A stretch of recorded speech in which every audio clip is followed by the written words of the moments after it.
Yesterday. It's the first paper that the programme has produced. It's available. It retails for $10, but we're giving them away free today, so please do take your copy. I'd now like to give the floor to Issam, please. Good morning. My name is Issam. I'm a faculty member here at AUB. I'm replacing my colleague Rima Afifi, who's traveling to Kinshasa this morning. We have an exciting panel today. The subject of civic participation and community engagement may look very handy and peaceful, but it's, I think, very contentious sometimes. So we'll start with, we have 3 young academics presenting each for 40 minutes, which is very inspiring. And then we will end with Dr. Chatty from the Refugee Studies Center in Oxford. We'll start with Terry Rempel, right Terry? PhD candidate in politics at the University of Exeter and independent researcher. He'll be presenting on UNRWA, Palestine Refugees, and community participation. Thank you. Good morning. First of all, I'd like to thank UNRWA for the invitation here and also for sharing draft work on their participation, developing participation policy, which was the inspiration for this paper, which I prepared originally for the Refugee Survey quarterly issue on UNRWA at 60. My area of research is actually on political rights of refugees in the context of peace processes.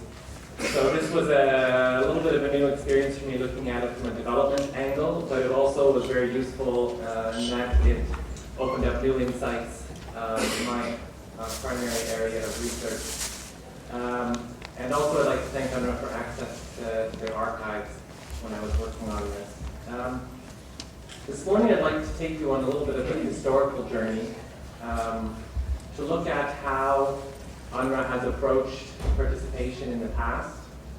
And then I'd like to end up with do a little bit of gazing into the future and what participation could mean, and particularly moving from specific area of human development to durable solutions. But first of all, I'd like to start out with just a few brief comments about community participation and refugees. In recent decades, participation has come to be seen as important to all stages of the refugee experience, starting with emergency relief to assistance in development, protection of rights on a day-to-day basis, and in the search for and implementation of durable solutions, whether that be return, local integration, or resettlement. The benefits ascribed to participatory approaches are said to be twofold. Early policy emphasized mostly instrumental reasons, those being better assessments of needs and capacities of communities, more efficient and effective programs, strengthening of local ownership, legitimacy, improvement of understanding and trust, strengthening of relationships, etc. More recently, and emerging partly through the work on the right to development, and then more recently on participatory rights under the Civil and Political Rights Convention in the 1990s, focus on intrinsic, a right to participate. And the benefits described there being demonstrating respect for individuals and communities, development of skills and confidence, strengthening of local capacity, increased civic participation, empowerment, increased gender, social equality, and representation.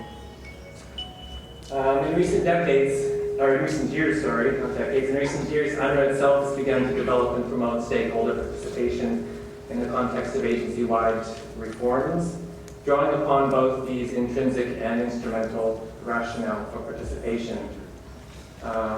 This emerging approach is now evident in a range of agency and program level reforms, and has been most visible, and I think we'll hear this afternoon in the presentation on camp rehabilitation and reconstruction. In the context of its protection mandate, UNRWA has also begun, as we heard yesterday, to promote the importance of refugee representation and participation in the search for and implementation of durable solutions. The basic thesis of my paper is that while UNRWA's developing approach to stakeholder participation is firmly rooted in and consistent with contemporary development discourse, the agency's approach to community participation has a much longer pedigree that can be traced back to the agency's origins. And I argue that this approach to participation has undergone three major changes. These, in fact, are shifts in agency approach rather than discrete periods of practice, and you can see elements that overlap over these three periods over the past 60 years. Those three types of participation I define as: first, in the 1950s, participation in public works as a means to de facto solution to the refugee crisis through economic reintegration. Second, in the 1960s and 70s, participation in the management and delivery of a core program of services to enhance self-reliance and independence in the absence of durable solutions. And finally, in the 1980s and 1990s, participation, the beginning of participation in planning, design, monitoring, and implementation of projects as a reflection of respect for refugee self-determination, development of skills, strengthening of local capacity, first in the context of negotiations to resolve the conflict which began in the early 1990s, and then in the context of their subsequent collapse. I also argue that a range of factors have influenced UNRWA's approach to community participation over time. And these include, but are not necessarily limited to, the following four factors. First of all, its mandate, its specific mandate in Resolution 302, and more generally as a UN agency. Secondly, its policy context, and here I'm referring to the discourse on development over time, where I think UNRWA has both at sometimes led and also followed the concurrent development discourse. Its operational environment is the third factor, including relations with host countries, the PLO, and the broader dynamics of the Israeli-Palestinian conflict. And finally, this is the predominant focus of my paper, is the relationship with the refugees it serves.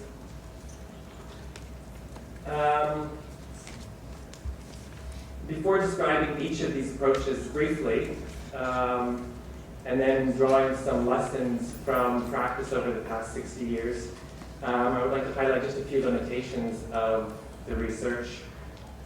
First of all, it does not account for particular shifts and nuances in each field of operation. I've taken an overview of UNRWA's approach in general, and I think it would be quite interesting and arguably more insightful to look at differences in each field of operation. Secondly, there's always the danger when you try to draw patterns that you risk oversimplifying things. So that's another potential limitation of the paper. Thirdly, I look at refugees as a whole. And the refugee community, I think this was mentioned yesterday, is not necessarily, it's heterogeneous, it's not a homogeneous community. There are many different elements in the refugee community, and I don't take into account those particular influences on the development of UNRWA's approaches to participation. And finally, I am basing my review largely on UNRWA documents, primarily the agency's annual reports. And so what I end up with is largely an institutional perspective, where the views of refugees are largely reflected and refracted through the lens of the agency. So given those limitations, let me briefly highlight some of these different approaches to participation that precede UNRWA's current or emerging approach to stakeholder participation, and then draw a few lessons which will allow us to gaze briefly into the future. So the first approach, participation in economic reintegration, this is the 1950s. Here is not necessarily refugee participation, but rather UNRWA trying to participate refugees in economic development through the small, medium, and large-scale works projects in the delivery of relief. Participation was primarily a means, seen as a means to the end of the refugee crisis. This is a period also when you saw the merging, basically, of relief and assistance with durable solutions through the framework of economic development. Incidentally, it was not the first time that economic development had been put forward, nor the last, as a way to deal with the political aspects of the conflict in Palestine. During the mandate period, at one point, economic development was proposed as a response to the civil unrest in the 1930s in Palestine. But essentially, this approach during the 1950s created a top-down approach to development. International specialists designed agency programs, and refugees were expected to implement them. Incidentally, refugees themselves who appeared at the Lausanne UNCCP peace talks in 1949 had demanded to be able to participate in the economic survey mission, which went to Palestine, and whose findings, recommendations upon which UNRWA was established. Refugees themselves had asked to participate in those, the economic survey mission, but were ultimately denied the opportunity to participate. This period is also characterized by refugee non-participation in these medium and large-scale works projects. I characterize this as essentially a referendum by refugees on UNRWA's approach at that time. And this resistance of refugees to this approach led to an initial shift in agency programs, which the agency described in its 1952 report as a fresh start, and a move towards focusing on improving refugee living conditions. Participation during this period was largely unidirectional. In fact, the refugees were simply being asked to participate in these programs. Incidentally, UNRWA also initiated, this is one of the lesser known aspects of the agency's history, a number of consultations with refugees, what they call tripartite meetings. I couldn't find any reference or record of this in the agency's archives, but they apparently referenced discussions through UNRWA US officials in the Truman archives. Something I want to continue to look at, but it's an interesting beginning consultation process, which continued in the 70s in a different format. So moving on to the next period, 1960s and 1970s. In this period, I define participation of refugees in the delivery of, as the delivery of a core program of essential services, those being education, health, relief, social services, and then a continuation of the small-scale income generation and self-help projects. Participation here was a means to the more limited ends of self-reliance and personal independence. And one finds in the agency's reports, especially in the 1960s, a clear attempt to delink these UNRWA's assistance and development from durable solutions. These new programs were simply designed to equip refugees to lead what they said useful and productive lives, irrespective of where they may live, and support the general stability in the Middle East.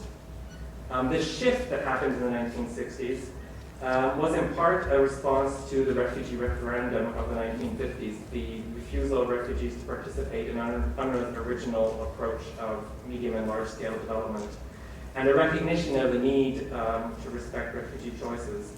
And what one finds here is, in a sense, an expansion of horizontal opportunities to participate. But while there was a gradual expansion of refugees participating in agency as agency staff members, there was a glass ceiling in terms of the decision-making within the agency.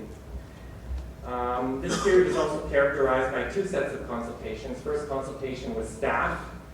I'm going to move on. I don't have time to go into too many details here, but also the beginnings, the first recognition of the need to consult with refugees as a community with the rise and the emergence of the PLO. The 1980s and 1990s was what I define as the introduction of participation in all phases of the project cycle. And two examples that I give in the paper are first in the 1980s, the expansion of the Women's Program Centers and Women's Initiative Fund in the West Bank. And then later, we've already heard about the Arab Rehabilitation Project in Syria. Here we see the beginnings of an initial shift from horizontal to vertical participation, i.e. in the decision-making process itself, and the opening up of power structures in the agency, and or you can define it as participation not only as output, but also as input in terms of the design of programs. And I argue that the shift was a result of at least three major factors. First of all, a growing recognition or maturation of the agency and seeing the benefits of refugee participation through the professionalism of its local staff, the added value seen in the refugee participation in the context of the expansion of civil society activities both in Lebanon and in the West Bank as a result of conflict and later the withdrawal of the PLO from Lebanon. And in the 1990s, beginnings of a change in refugee views. This is different across fields, but about development, and seeing participation in development also as a guarantee that it would reflect refugee interests and rights. We have about 5 minutes left, so let me move on then just to highlight a couple of the key lessons or learned in terms of some of the intrinsic and instrumental benefits of participation from this early period. I think number one, it highlighted the resistance of refugees to the early works programs, the strikes, demonstrations, illustrated the relationship between participation, legitimacy, and local ownership. In some ways, UNRWA's initial approach, I think, was certain whether this was conscious among refugees and in the community or not, but the fact that they were not allowed to participate in the design of these programs was in some ways exacerbated their original predicament from starting with the mandate period and through the UN partition plan, and that they were not given a chance to determine their own future. And so these programs, the legitimacy and the ownership of these programs was essentially undermined by the non-participation of refugees. Secondly, the programs, early programs, were inefficient and ineffective because, I argue, of the non-participatory approach. UNRWA writes in its reports that its medium-sized work projects cost 5 times more than its ration programs, and it also reported that it was financing and operating labor camps, quote-unquote, to build public works which governments themselves would have probably built the following year. The consultations that UNRWA held both in the 1950s but also at staff consultations in the 1970s highlighted the limitations of consultation when there was no accountability and the lack of results-based planning. And one of what I find the most interesting insight from this period is the linkage between participation, empowerment, and durable solutions. In effect, what I see is that when UNRWA moved to its programs in the 1960s, its core program of essential services, in particular the education program, this contributed, is not the only factor, but it contributed to the empowerment of refugees. This was also the period in which one finds the re-emergence of a national leadership through the PLO, and increased political activity of refugees, and a desire to exercise their political rights. The problem being for refugees, of course, that there was no state in which to exercise those rights. And you have an agency that is essentially functioning, as other scholars have pointed out, as a surrogate or a blue state, but having a humanitarian mandate and not being a state. And this essentially, I think, put UNRWA in a certain conundrum, where refugees were becoming increasingly active and wanting to assert their political rights, and yet UNRWA, in terms of its mandate, is a humanitarian agency and needs to maintain that mandate.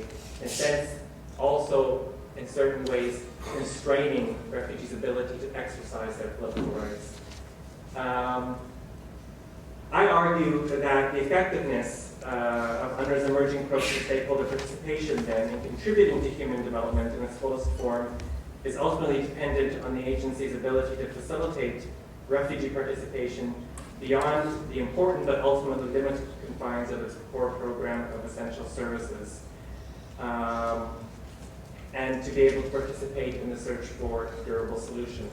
I think UNRWA's step in terms of speaking out about the promotion of durable solutions is that respect the interests and the rights of refugees and take into account their representation is extremely important, but I also would argue that it's insufficient and will ultimately constrain UNRWA's ability to carry out effective human development. So I would have 2 modest suggestions in terms of my closing comments. In terms of possible ways in which UNRWA could expand within its mandate in this area. First of all, its education program.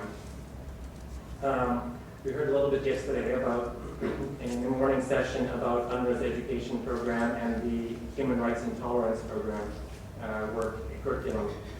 I would argue that it's important to incorporate in this curriculum a discussion of the rights of refugees in terms of durable solutions, so that refugees can also effectively participate.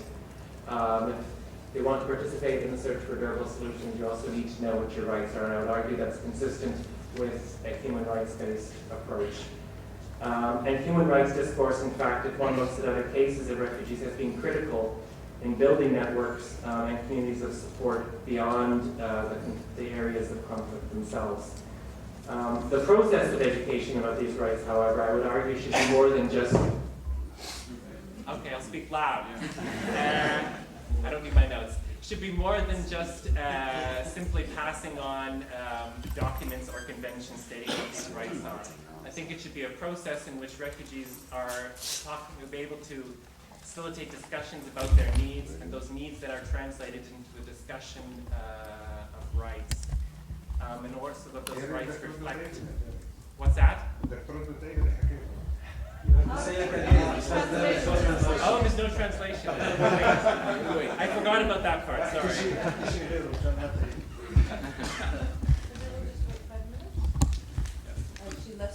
It'll take 1 minute. This is the electricity rationale. And the second point then, I'll finish, I'll restate that first point briefly. That the process of education should involve a process in which refugees themselves are able first to define their needs in the context of solutions, and then translating those needs into a discussion of rights and the mechanisms that are available to assert and claim those rights. The second area that I would argue where UNRWA could play a role is in facilitating mechanisms of participation in partnership with refugees themselves, that mechanisms that are both inclusive and take into account specifically vulnerable groups within the refugee community. And here there is a large experience, a growing experience in terms of other refugee cases where the UN has played an important role in facilitating refugee participation in durable solutions, whether it's facilitating the direct participation of Guatemalan refugees in the talks in the mid-1990s there, or facilitating parallel and side processes, conferences, and particularly the work on women both in Guatemala and Burundi in the recent inter-Congolese dialogue. This is not a substitute for the PLO. It's simply a way for refugees themselves to be involved, and I would argue that this would also assist UNRWA in fulfilling its human development mandate. The reasons for this participation are basically, in conclusion, three. First of all, participation is a basic right. Secondly, I think it's increasingly impossible to ignore the exclusion of refugees from the search for solutions, and refugees comprise at least 2/3 of the Palestinian people. And finally, in the context of the current efforts to try to revive a political process to resolve the conflict, it may be that this situation is simply not amenable to a solution from the top down. Thank you. Thank you very much. And thank you, Terry, for time management. We'll move to Sergio.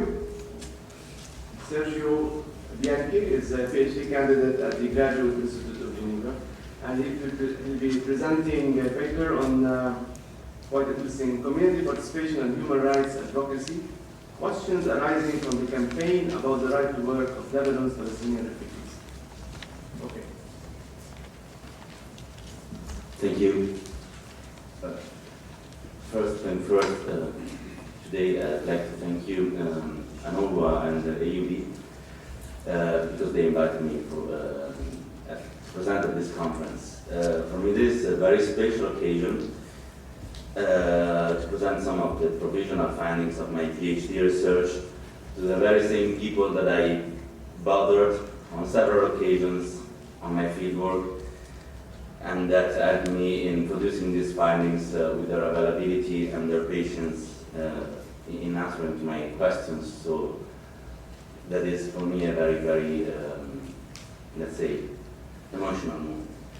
In my presentation, as much as the other intervention of this panel, focuses on a developmental process involving community participation. However, contrary to the other presentations, the development process that I've chosen as a case study does not involve service provision, but a broader array of activities related to human rights protection, in which UNRWA played a fundamental role. More precisely, my case study is constituted by the activities undertaken in the last 5 years by two set of actors: the Committee for the Employment of Palestinian Refugees in Lebanon and the Palestinian Lebanese Coalition for the Right Work of Palestinian Refugees in Lebanon. These activities, these advocacy activities, can be conceived as a coherent humanitarian or developmental process because of the close connections between the certain members of the UNRWA-based CEP, namely the representative of the PLO and the representative of the Palestinian civil society, and the NGOs which are otherwise engaged in a campaign for the right work. Just to mention, I think it's good to mention that on several occasions, according to my observation, the representative of the Palestinian civil society and the CEP acted in close cooperation with the leading NGO of the Palestinian Lebanese Coalition for the Right Work, which is Association Najdet, a big Lebanese NGO targeting Palestinian community in Lebanon. And together, they established common advocacy actions in the country. What is particularly another reason to consider the activities of these two sets of actors as a coherent action is that both culminated in the Beirut rally of the 27th of June, which was supposedly symbolizing the involvement of local communities in the advocacy for the right work.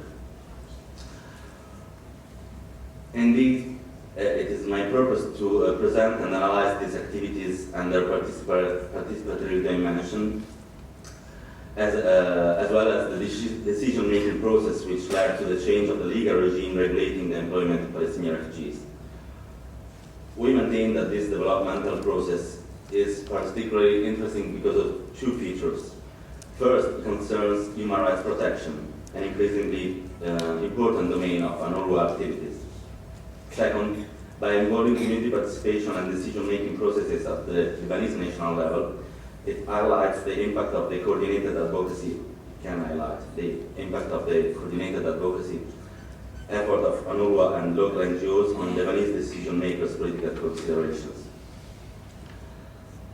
In the end, the purpose of this presentation is to question which practices actually come under the label of community participation in this advocacy campaign and to frame them in the broader context of the advocacy efforts.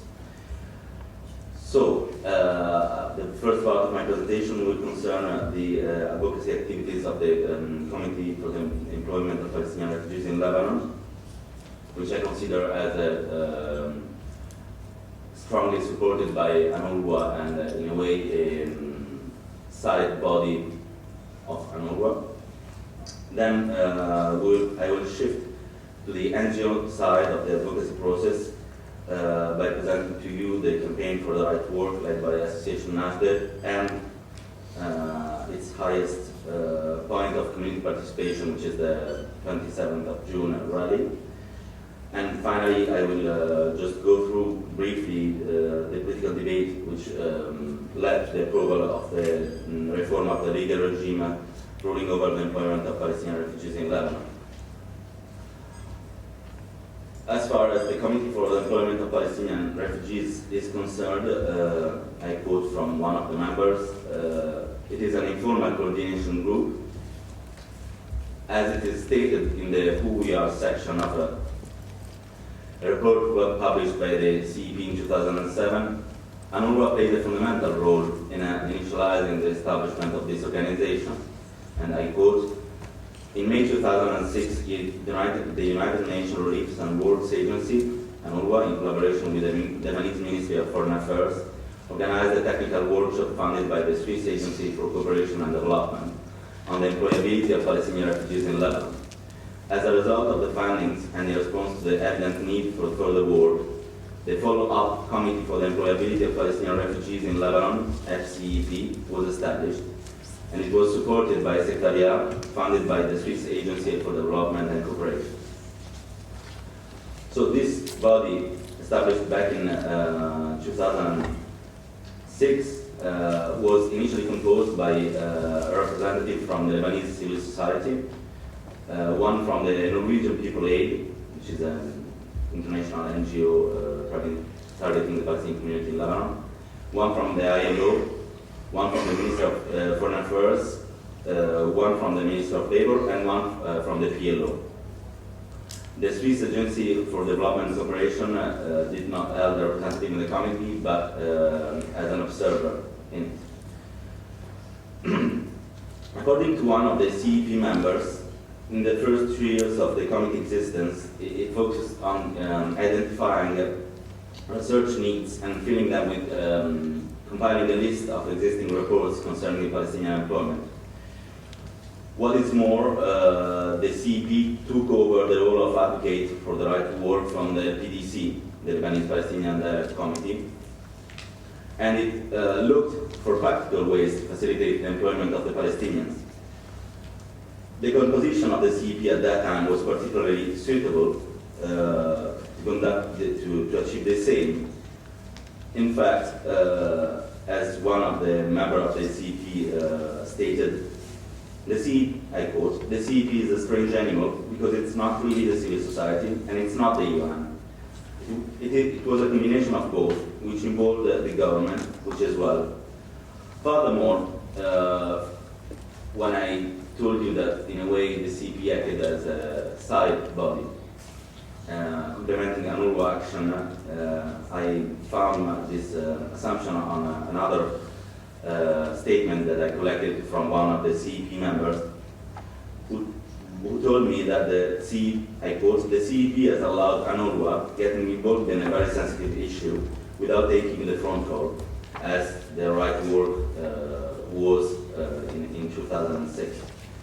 However, during the years, the action, the context, the political context changed, and the action of the CEP as well. So in 2009, two important changes took place.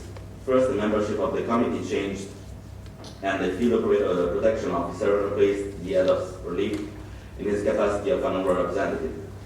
This change was due to the UNRWA increased interest in the protection activities and was made possible by the creation of the field protection officer position in all fields, which is closely related to the shift that Terry just mentioned at the end of the 90s.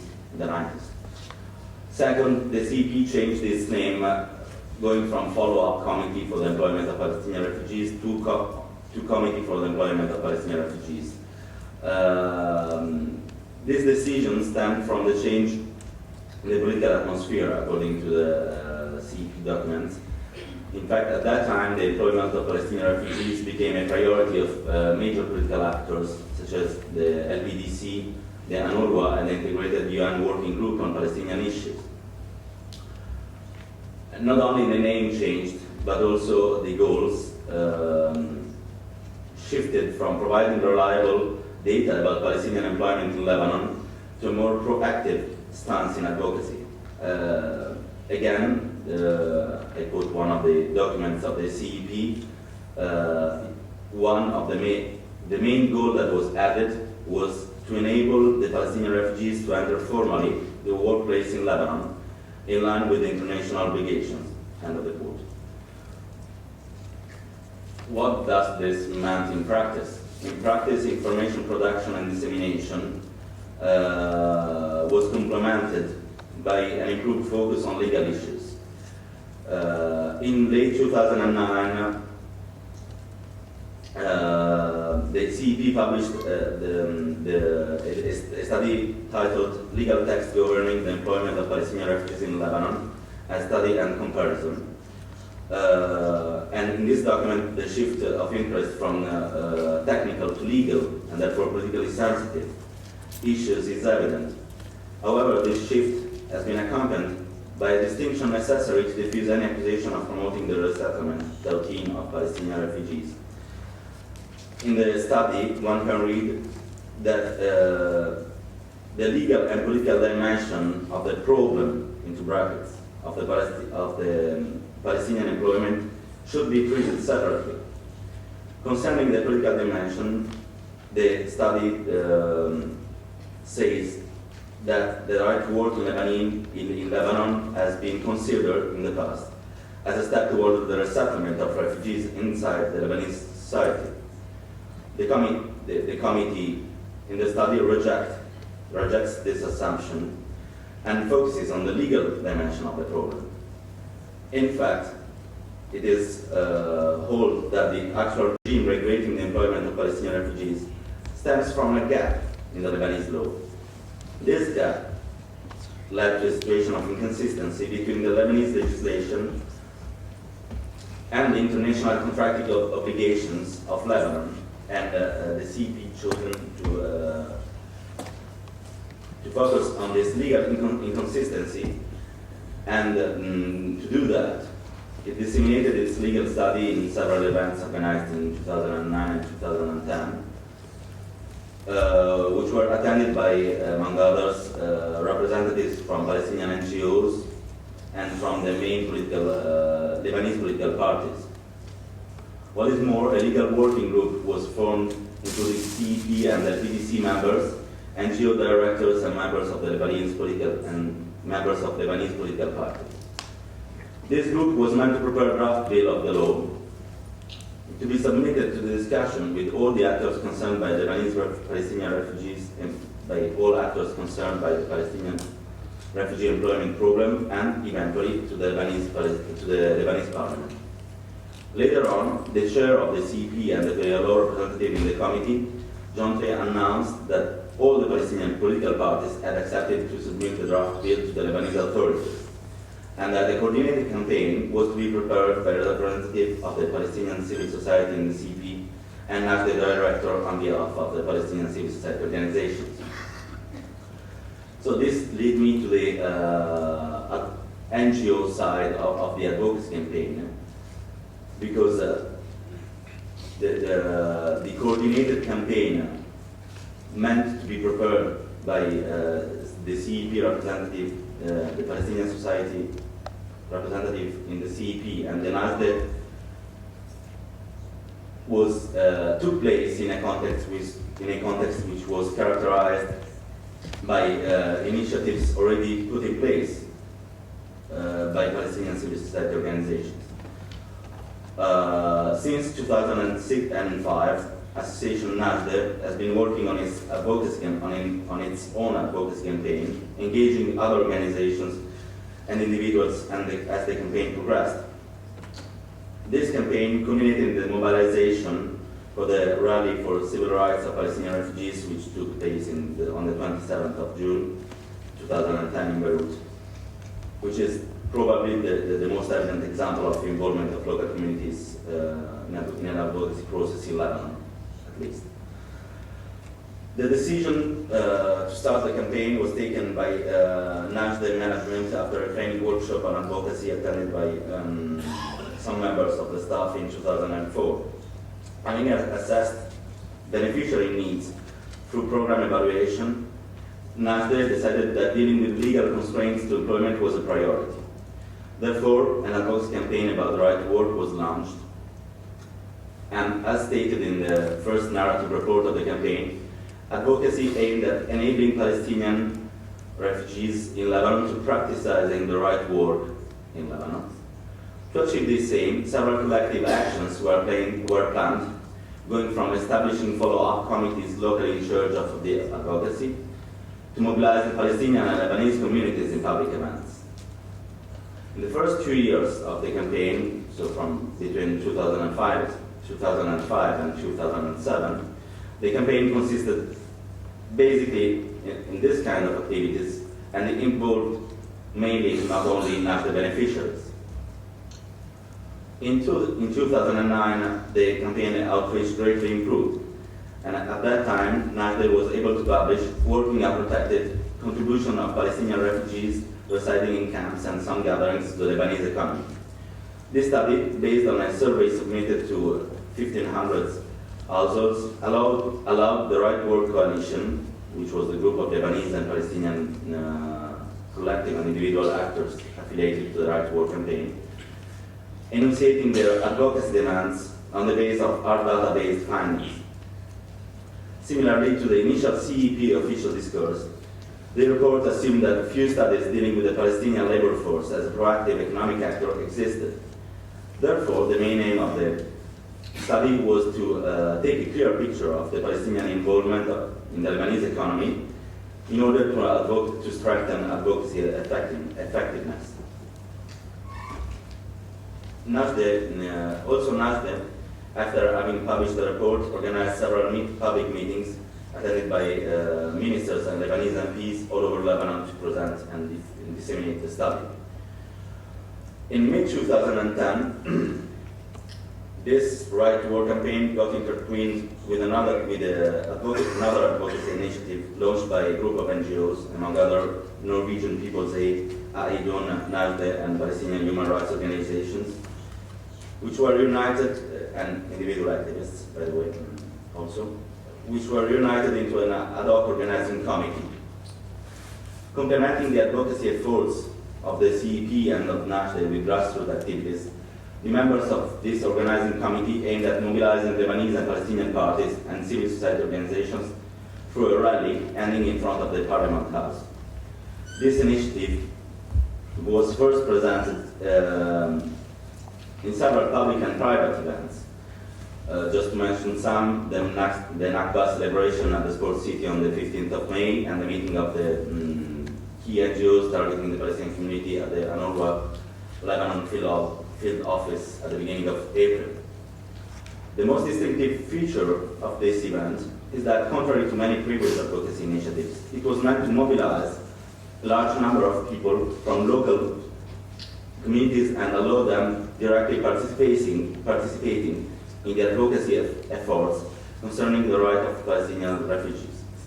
As one can read on the launching pamphlet signed by the organizing committee, I quote, "The humanitarian approach looks at the Palestinian refugees as a group of people that need to be fed and sheltered by international relief agencies and charitable organizations, denying their agency as participatory actors in their state of affairs. The march will bring together Palestinian and Lebanese crowds. It will be joined by other crowds from the areas it passes through. The march is expected to end with more than 5,000 people and to coincide with mass signing of a petition and draft law modifications." Now, the participatory actors mentioned above were to be mobilized mainly by organizations and civil society groups, members of the organizing committee. In the participation form for the organizations attached to the march pamphlet, the first information to be provided by each organization was the number of people who was supposed to take part in the march on behalf of it. For instance, in the NAJDE case, the regional chiefs of staff coordinated with the accountant of the association in the days which preceded the march in booking buses to the NAJDE-sponsored participants to Beirut from southern and northern regions. In the early afternoon of the 27th of June, the participants gathered in front of the Sports City and left for downtown. Beyond the organizers, the majority of the demonstration marched within the same group with which they arrived at Sports City. For instance, there are some, for the sake of time, perhaps I should economize on examples and just go through and go a little bit faster. What happened is that these groups get down from the buses, marched together, arrived to the ASQA building in downtown. Then part of the demonstrators got back on the buses and went away, while fewer and fewer stayed in the square during the official speeches, which were pronounced by Sari Hanafi, by a low-level representative from the Progressive Socialist Party, and by the representative of the PLO in Lebanon and of the FLP and the FLP. Now, no official figure is available about the participation of the rally. Estimations of the organizers converge on 3,000 participants in Beirut. This is supported by nationally produced documents which claimed that they gathered 1,280 participants. Now, even though organizing a rally of Palestinian refugees in Lebanon was an historical premiere, a feeling of having failed to meet the expectations spread among some of the organizers and was externalized during the evaluation meeting of the organizing committee after the march. Moreover, together with limited participation, another element contrasted with the idea of single mobilized community. An idea implicit, which is in fact implicit to the participatory discourse adopted by the organizing committee of the march. This element is linked to an event which took place on the 25th of June, when another demonstration was held at the same place and with very similar modalities, and it was organized by the Palestinian political coalition, which opposes the PLO, which is called Tahaluf. After the disengagement of Tahaluf members from the organizing committee of the 27th of June march. The very same duplication of mobilizing activities took place on the 17th of August, the day of the vote at the parliament. And at that time, two sit-ins, one organized by Hamas and the other by the Right to Work campaign, were organized at the same time, at the same place, and with identical modalities. However, this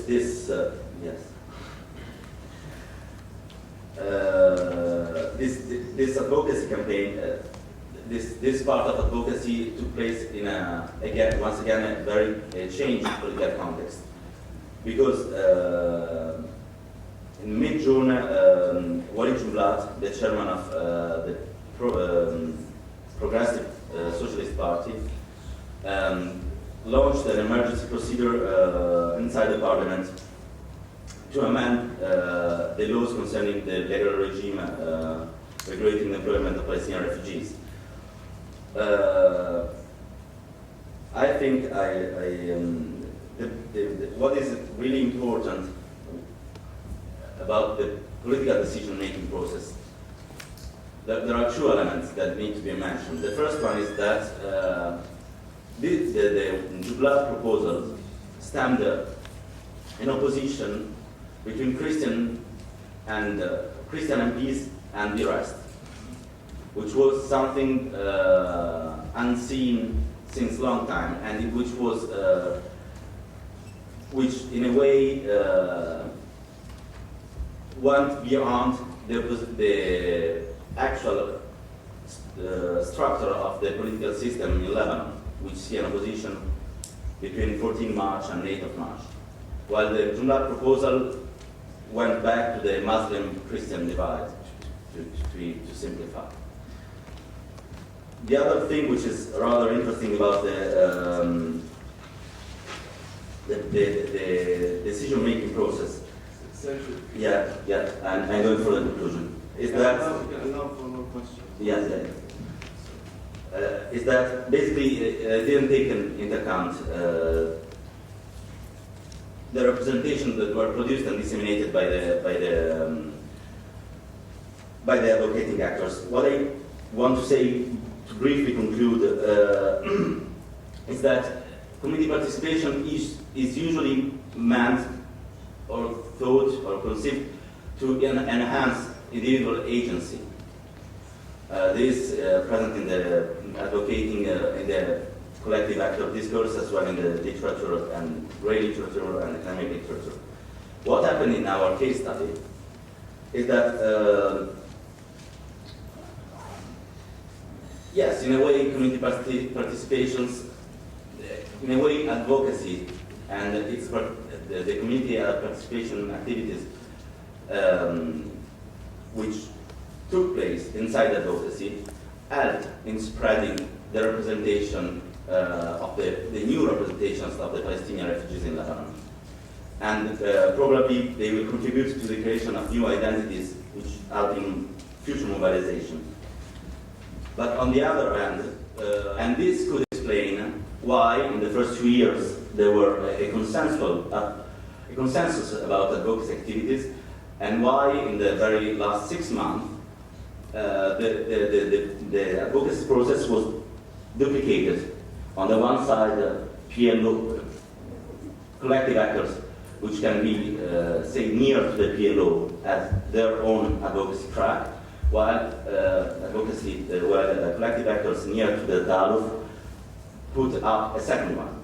So that is to say that in the very end, community participation can be hijacked by structural constraints, and do not, in the case where individual participation is impossible, do not seem to enhance any kind of individual agency, and it's been very much over time. So I thank you for the attention. Thank you.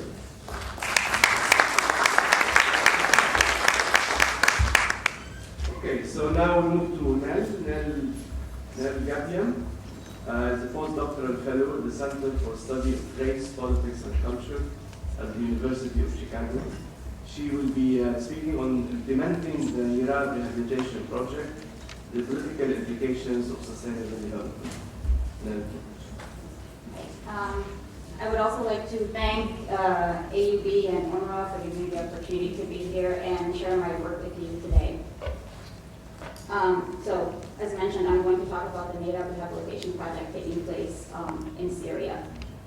According to UNRWA, Native camps situated about 13 kilometers south of Syria's northern city of Aleppo suffers from the most abysmal living conditions of all Palestine refugee camps in Syria.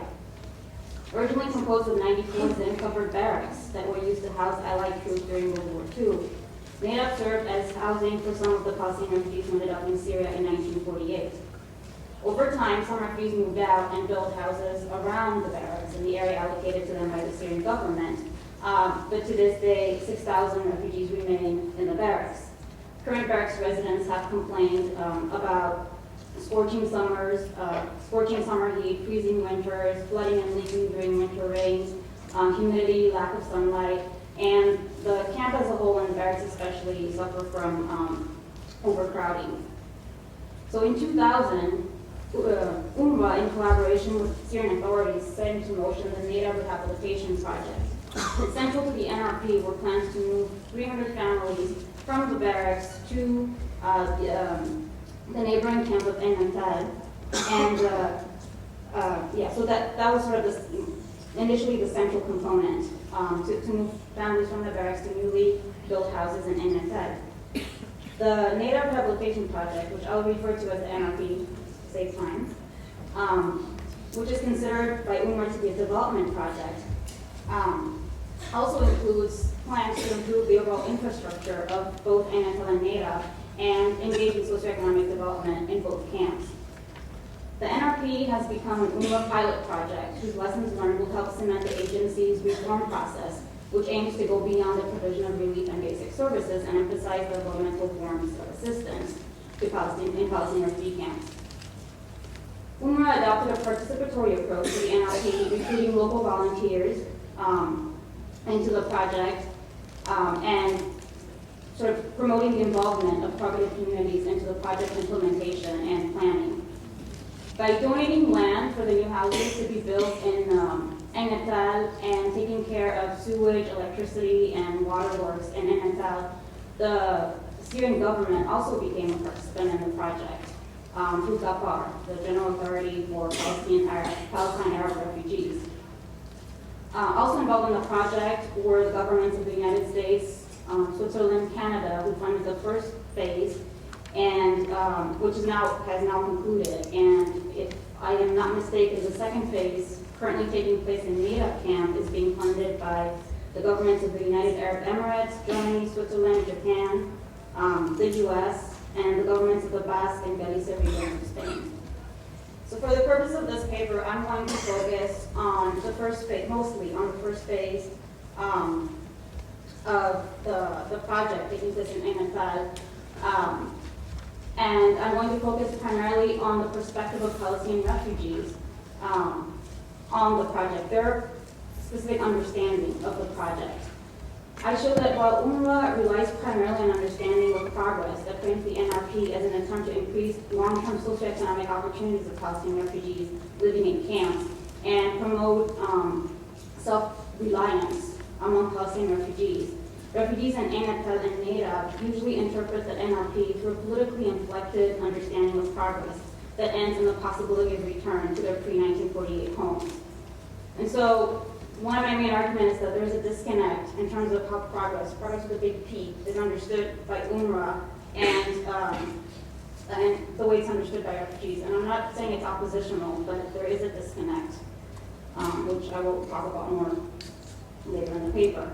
And I think this disconnect is an obstacle that UNRWA faces in terms of really gaining active support and involvement from Palestinian refugees with regard to implementing the NRP. And before I go into my analysis, I want to point out that I was myself involved in the NRP. I was a volunteer for UNRWA working for UNRWA from 2005 to 2006 when the first phase of the project was going on in NFL. And part of my involvement had to do with UNRWA's desire to, UNRWA's decision to adopt a participatory approach and really make sure that the voices of refugees were taken into account in the implementation of the project. So I think, and so I work mostly with locally recruited refugees in trying to make sure that the community was involved. And so I think UNRWA should be commended on making an effort to involve the communities of Negev and NFL in adopting a participatory approach. At the same time, I think there's definitely some room for improvement. Also, because my work focuses mostly on the first phase, there might be some things that have changed now in terms of how the project is being, in terms of what's taking place in NADA. But I think that my overall conclusions are still applicable to the project as a whole and to what is going on to NADA. And finally, when I was working with the project, the way that development was framed was through the concept of sustainable development and sustainable livelihood. Apparently, it would seem now that when we're framing development through the concept of human development, and perhaps this has been done already, but I think it would be useful for UNRWA to sort of have an agency-wide, sort of coherent definition of its approach to development, whether this is, referred to sustainable development or human development, in trying to put together and trying to understand UNRWA's approach to development. The documents that I came across didn't necessarily use the same terms and didn't necessarily emphasize the same aspects of development.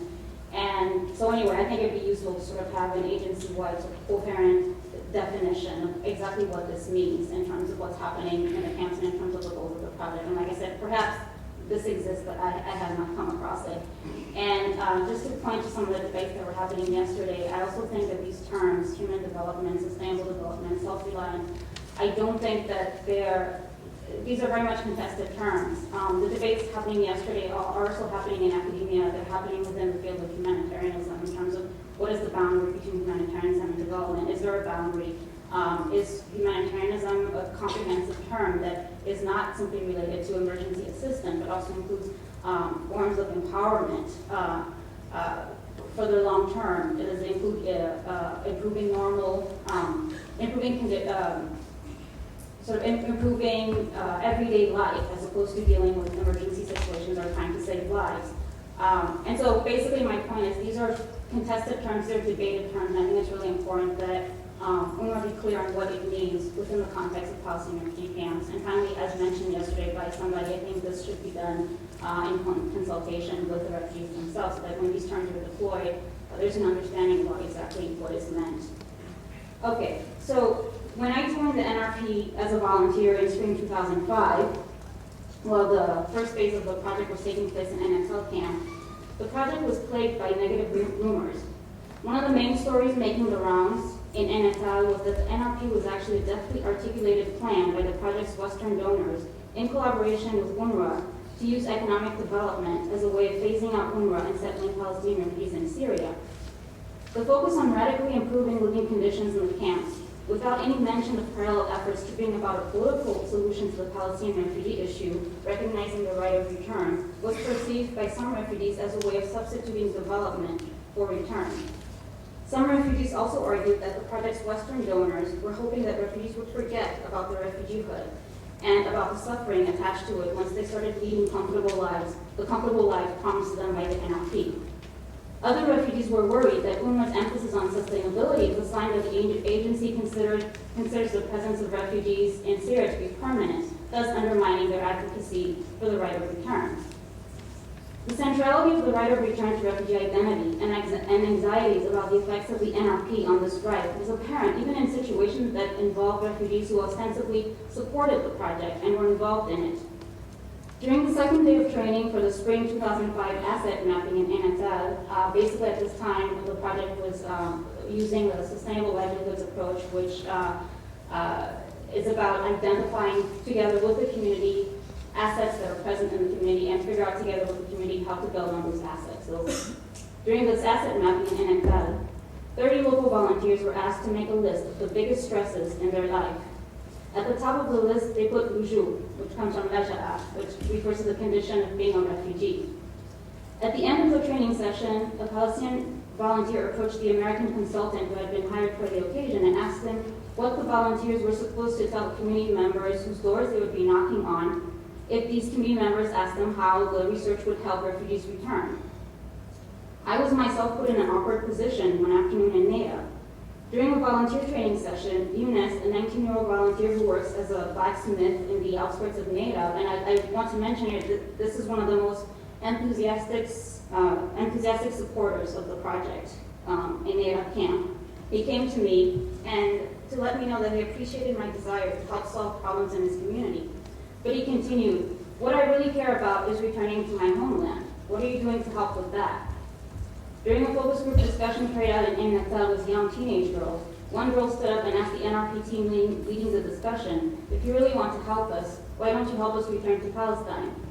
Miriam, a middle-aged woman who had played a prominent role as one of the project volunteers in NSL, admitted to me during an interview that, I quote, "We have this fear that UNRWA will say, we gave you everything, so stop talking about return." Despite the above-mentioned anxieties, I encountered little categorical opposition to the NRP in either NFL or NADA. Over the course of my interaction with Palestinian refugees in NFL and NADA, I encountered mostly mixed feelings or contradictory feelings. I did encounter a few community members who fully supported the NRP and had no worries that it would undermine the right of return. So for some, development is simply part of a global process where wealthy countries fund projects in vulnerable areas, and that's all there is to it. So for example, Issam, an older volunteer on the NRP, who was probably in his 50s and who was known both in Beirut and in Israel for his political activism, was not concerned about settlement rumors. He was a direct beneficiary of the NRP, having been part of the first group of 30 families who had moved to NSL. During a visit to NADA, he had declined to show me the NADA barracks housing where he used to live with his wife and 3 children, saying that it brought back to me bad memories. But he described it as a 3 by 2 meter room with a 2 by 2 meter kitchen and a 1 meter square bathroom. During an interview, he brushed away the notion that the NRP had connections to settlement, saying, "From a humanitarian point of view, it's a good thing to develop oneself because we don't own anything. Everything we own is in Palestine. All we have is our capacity to work. But from a political standpoint, I wouldn't cooperate with any group whose intent was to press the right of return. I don't feel that this project is threatening the right of return." During the course of the project, Issam and I were in charge of administering a questionnaire to a select group of barracks residents in order to find out how they felt about their housing and about conditions in NADA camp in general. During our visits, barracks residents would sometimes express concern about the settlement rumors. Issam would put an end to them by simply saying, "I am a politician. Do you think I would be taking part in this project if it were about settlement?" Not all barracks residents were perturbed by settlement rumors. When one of the project assistants asked Ibrahim, a middle-aged taxi driver who lives in the barracks, what he thought about the settlement rumors linked to the NRP, Ibrahim simply replied, "The barracks define us as refugees, I also encountered a few Palestinian refugees, mostly from NATO, who argued that development was actually useful for achieving return. It was a useful tool. According to them, development, by alleviating poverty, material hardship, would allow them to more effectively focus on their political goals, including the goal of return." So you can see from these responses that whether refugees support the project, whether they're ambivalent, whether they're against it, the responses were always framed in terms of their attachment to the right of return. So that feelings about the NRP were very much tied to the extent to which people believed it either supported or affected or undermined the right of return. So I think the main issue that UNRWA is dealing with is an issue of trust. And I think that, and whether refugees are convinced that this project is being carried out in their best interest. I believe that in order for UNRWA to gain significant support and involvement from Palestinian refugees with regard to its new development-centered approach in refugee camps, it needs to re-articulate its vision of sustainable development. And apparently now the term is human development, but I think this still holds, more or less. UNRWA has cited refugee self-reliance as an overarching goal of its new emphasis on development. And so in the 2005 medium-term plan, UNRWA states, I quote, "Palestine refugees are potentially key agents for the socio-economic development of the wider Palestinian community. This potential could be achieved by providing refugees with the means to become self-reliant, a goal best attained when concerned departments work closely together to end refugee dependence on assistance." Forced migration scholars have argued for a broader understanding of self-reliance, one that takes into account the socio-political context of refugee lives. In a research paper written for UNHCR analyzing its Refugee Aid Development Project, RAD, in Sudanese refugee settlements in northern Uganda, Elizabeth Mayer warns against an understanding of self-reliance as the opposite of refugee dependency on relief. She argues that this dichotomous view of self-reliance creates a paradox whereby self-reliance, I quote, "is defined as a process of reduction of external inputs and support for refugees." Mayer points out that self-reliance should actually be understood as a process that requires external inputs and support for refugees with the goal of creating structures that lead to the overall empowerment of these refugees. So basically, what Mayer is arguing is that an oppositional understanding of self-reliance as the opposite of dependency lends itself to measurement of success or measurement of reliance, successful self-reliance as a reduction of assistance.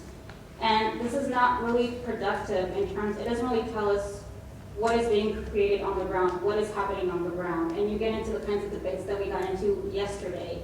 And I don't think that ultimately the goal, this is the goal of UNRWA is this sort of restricted goal of reducing assistance. I think the goal, as it's been articulated in certain documents and what some people have said, is really about creating structures to help the self-empowerment of Palestinian refugees. And so Mayer, for instance, argues that self-reliance should be defined in positive terms, in terms of assisting refugees by creating structures that will enable their empowerment in all aspects of their lives. When you present it that way, then immediately the next step is, okay, what do we do? What kinds of opportunities can be created, supported, encouraged? What are the goals? What can we expect to see on the ground? It's a much more productive way of envisioning self-reliance. An understanding of self-reliance that incorporates notions of rights, and especially protection, since UNRWA has now come to officially consider protection as part of its mandate, would be more meaningful to refugees in Nedab and in Ethel. Such an understanding would address the general empowerment of refugees, rather than reduce their well-being to a question of a shift from relief to development. It would offer refugees a better framework for merging their long-term socioeconomic well-being with their commitment to the right of return, and help build trust in UNRWA's new approach. I think it's doubtful that UNRWA will be able to remedy one of its main obstacles for its vision for a new approach to assisting Palestinian refugees, basically lack of trust without recognizing and addressing the political dimensions of the Palestinian refugee identity, as well as the political implications of its new approach emphasizing sustainable development. Rumors claiming that the NRP's real goal is the permanent settlement of Palestinian refugees in Syria or the progressive dissolution of UNRWA, or both, cannot be dismissed as groundless or as conspiracy theories. It is a recognized fact that UNRWA was initially created to, in part, facilitate the settlement of Palestinian refugees in the Middle East through the promotion of large-scale and long-term development schemes. Secondly, refugees' distrust of sustainability and self-reliance, which to them seems to indicate the progressive pullout of UNRWA from their lives, should not simplistically be equated to an issue of refugee dependency on relief. As others have noted, UNRWA's relief and basic services, which fall within the broad category of emergency humanitarianism, have acquired political significance for Palestinian refugees as proof of their refugee status and thus as a way of keeping open the issue of return. This is irrespective of the extent to which Palestinian refugees actually need relief assistance or rations.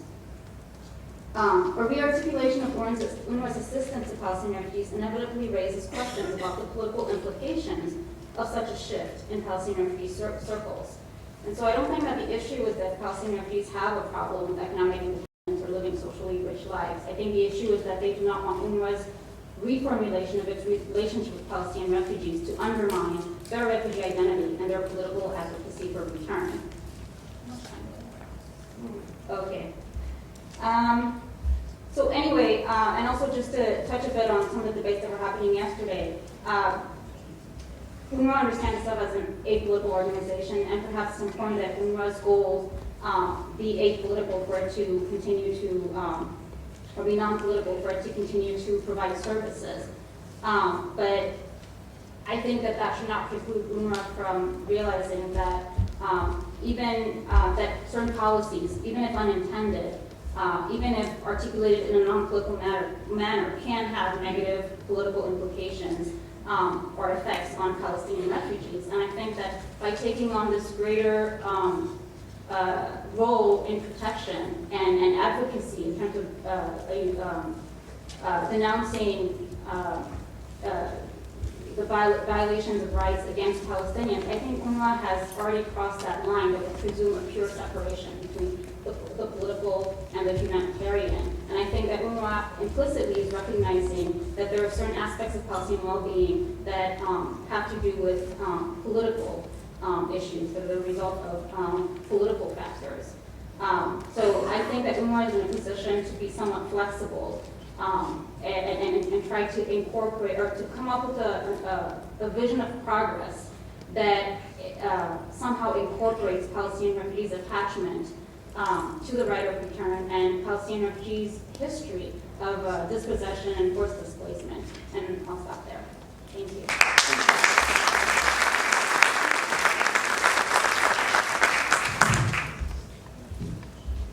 Okay, now we move to Dr. Dawn Chatty. Dawn is University Leader in Anthropology and Forced Migration and the Deputy Director of the Refugee Studies Center at the University of Oxford. Dawn will have 10 minutes, good luck Dawn, in 10 minutes to comment on the three papers. Thank you very much, Nasser. I'll try to actually take a little bit less than 10 minutes. Which I think won't be very difficult because the three papers that you've had before you today have a great internal coherence.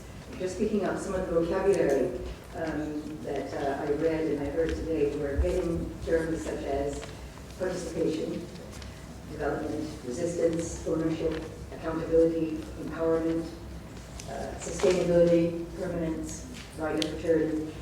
A lot of terms being repeated in one form or another. I think, as Nell pointed out, and I'm going to repeat again, there are three basic terms that are coming out of this panel that are highly contested and actually quite complex, and at the same time very fashionable, which means that they're often misused, or I could almost say not clearly understood. And of course, these terms are, number one, participation. What do we mean by participation? What kind of participation?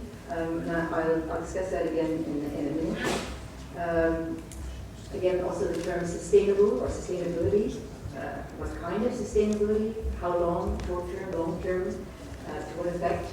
And then finally, the term development. I mean, we have whole disciplines around development, international development, regional development, whatever. And that, again, presupposes a particular vision, whether it's a Western vision or an Eastern vision or an alternative lifestyle kind of vision. It's still important to deconstruct some of these terms in order to understand them. I think most of us have particular assumptions about these terms, and one of the things I'd like to say is that the term participation in particular is particularly complex because it requires, in order to be effective, a true sharing of power. And power is the one thing that is very difficult to give up once you have it. It also requires the involvement of equality, and that again is something that isn't straightforward nor easy. Development also I consider a very complex term because it requires a sense of ownership. And ownership means somebody has to give up something somewhere along the line in order for that to become effective. And then sustainability is built upon the ability to gather and accommodate the interests of all partners or all stakeholders, whatever terms one wants to use. Unfortunately, because of the popularity of the term participatory, it's used all the time, but it's never really deconstructed. Most of the usage of participatory approaches, particularly in development, when they're examined, are passive. As an example, someone decides where to build a house, and then perhaps you are asked what color you want to paint the rooms or where you want to put the windows, but you don't really have a choice as to whether or not the house is going to be built. In another context that I'm very involved in, somebody decides to take your land away from you and turn it into a nature park in order to conserve biodiversity. Then you might be allowed to be hired in order to collect the fees at the entrance. This is often called participatory, but in the end it's really a very passive form of participation. Most of the participation that we read about, and some of this emerges in the papers that we have had before us today, are quite superficial and often framed in a top-down kind of packaging, which result, unfortunately, in raised expectations, often disappointment, and then an eroding of any trust that might have been built up in the process. Where participation very often succeeds is what I call in the build-up, in the actual methods used in gathering data or in gathering support. So the sharing of information, the bringing in of the community in the actual creation of questionnaires and surveys, so that's often quite successful, and we've seen that in the NERA paper. I'll just make a few comments about each of these papers, because I think, again, they bring out these points. Terry Rample's paper is particularly fascinating because it's a record of a slow process of transformation of Palestinians from refugees in the direction of becoming stakeholders. And I think this is really noteworthy. It's a documentation, really, of the move from passive participation to a more active engagement. I wouldn't call it active participation yet, but it's a move in that direction. You couldn't really say that it is yet an equal partnership, because you can't really see that Palestinians have been allowed yet to set the agenda or to set priorities or even to determine projects. That is still very much part of a more of a top-down relationship. So the power differential hasn't been leveled, but there are moves in that direction. UNRWA is shifting in its practice, but as I said, it hasn't yet totally given up what I'll call a rather top-down approach.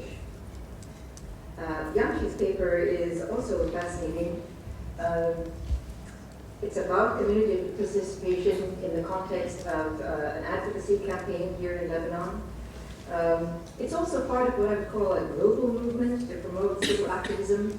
We've seen the Orange Revolution, the Cedar Revolution, and I think that it somehow falls into that broader context of a great deal of international effort in order to promote grassroots activity. But what I found particularly interesting about that paper, unfortunately Sergio ran out of time to develop that, was the complexity of Lebanon's political system made it really quite difficult to determine how effective people's participation in advocacy was in changing legislation earlier this year. So it was very hard to determine from the paper whether it was grassroots participation that was setting the agenda or the agenda was being set because of a more complicated context.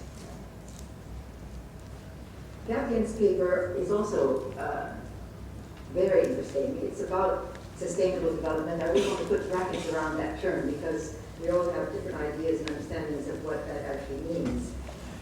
But it's a fascinating documentation of an infrastructural development without talqeen, accepted as without talqeen, something very difficult to achieve, but where within the actual infrastructural development was very successful.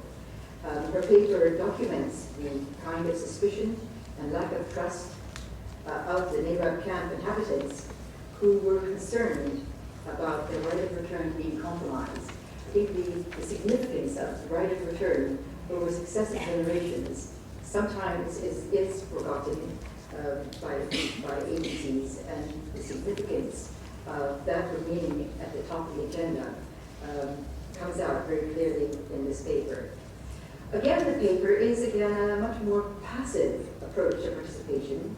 The decisions concerning, the major decisions concerning Iraq were made in headquarters, but really it was the method of gathering data that was precipitory, and in that way perhaps began to transform some of the ethos of the project.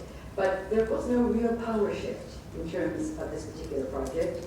There was short-term change, but the long-term human development would need a partnership which recognized the specific attachments of the community, their right to return not being compromised, and the paper seems to suggest that there was a move in that direction. However, what I gather from all of these papers is that UNRWA is moving in the direction of participation and empowerment. In a way, there's it brings to mind a very popular publicity campaign in the 1980s for a product that wanted to attach itself with empowerment or gender empowerment. And the campaign was, "You've come a long way, babe," concerning a particular product. And I'd say that UNRWA has come a long way as well. It is less top-down in its decision-making, but there is still a way to go.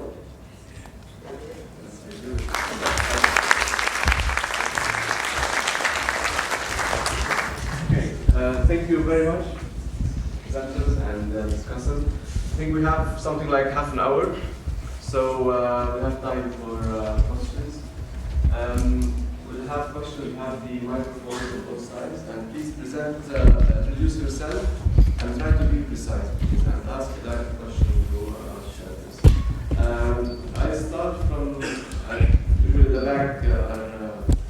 Yes, I'll start from the back.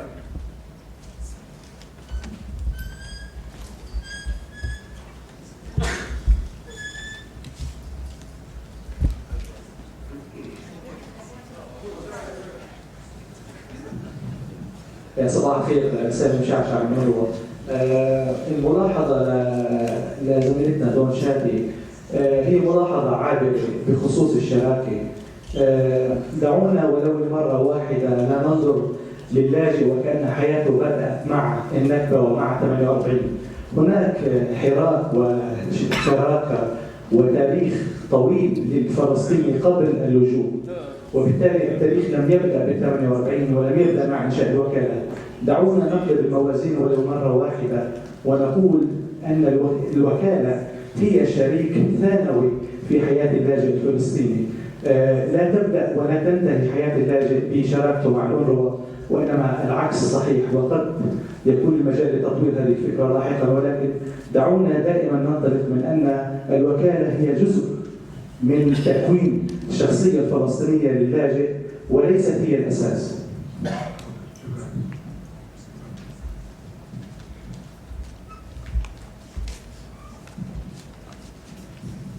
تيسير عوض الله الأونروا. حقيقة إشراك اللاجئين عمل كثير مهم يعني ومن أيده، بس السؤال لما بدنا نشرك اللاجئين من يمثل أهل المخيمات؟ سؤال كبير. هل اللاجئ الفقير اللي بحاجة لحماية ممثل، ولا احنا في ناس حطوا حالهم مثلا ممثلين وصرحوا باسم اللاجئين؟ شكرا. Okay, so move it, please.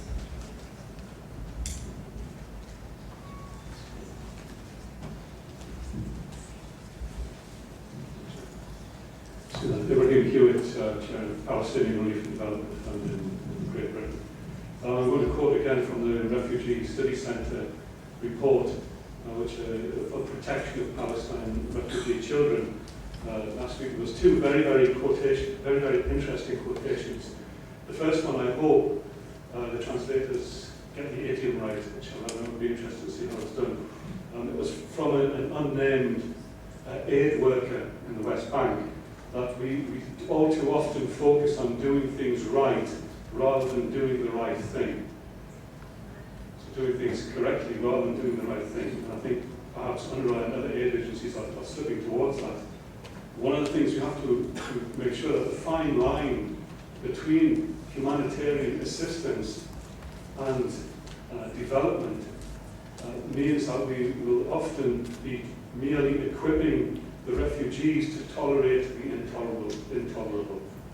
And I think this is something we have to be very careful about. And I'd just like to ask if the panelists would agree that this fine line is there.